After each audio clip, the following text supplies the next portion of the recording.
May bansa ng handang tumanggap kay dating Pangulong Rodrigo Duterte sa sandaling payagan ang kanyang hiling na interim release. Ito ang inihayag ni Vice President Sara Duterte sa harap ng libu-libong mga Pinoy sa pagbisita nito sa Tokyo at Nagoya, Japan itong weekend.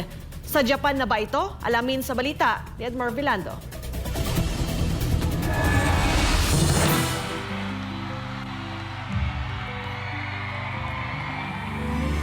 Muling nakipagkita si Vice President Sara Duterte sa Filipino community sa Tokyo at Nagoya dito sa Japan nitong weekend.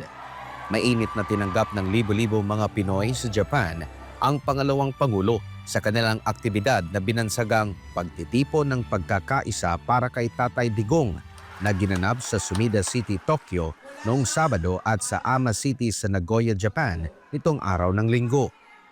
Ayon sa organizer ng pagtitipon na Republic Defenders for Peace and Unity o RDPU Japan, ang event ay para sa patuloy na panawagan na maibalik sa Pilipinas ang anilay pinakamagaling na presidente sa bansa na si former President Rodrigo Duterte.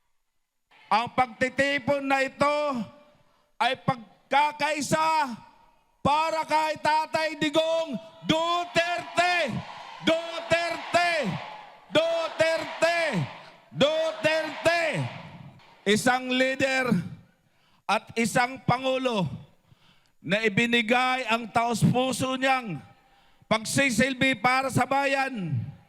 Wala tayong ibang nakitang kagaya ni Tatay Digong. Huwag po tayong bumitiw. Huwag nating bitawan. Laban Pilipinas, tatag Pilipinas. Walang bibitaw. Pauwiin na natin si Tatay Digong. Ibalik sa Pilipinas. Bring PRRD home alive.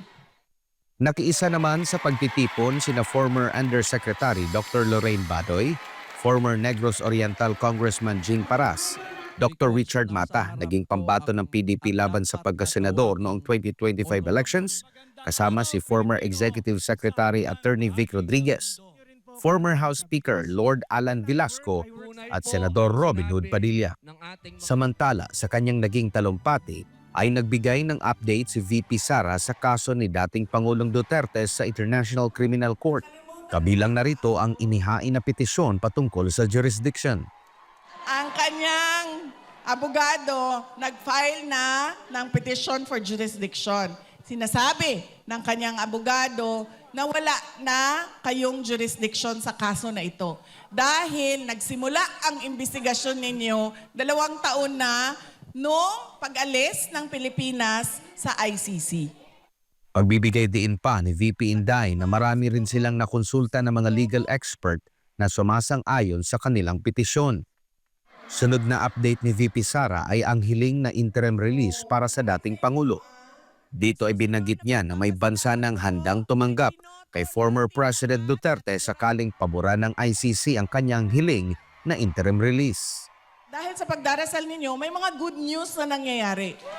Merong isang bansa na nagsabi, sige, okay lang, dito ninyo siya dalhin. At masasabi ko, hindi Japan. Yun lang.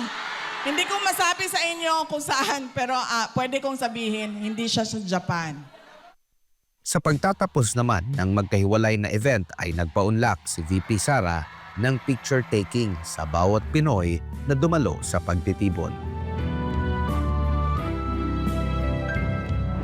Libo-libong milya ang pagitan ngunit hindi napuputol ang puso ng mga Pilipino sa Japan sa pagmamahal at suporta para sa kanilang bansa.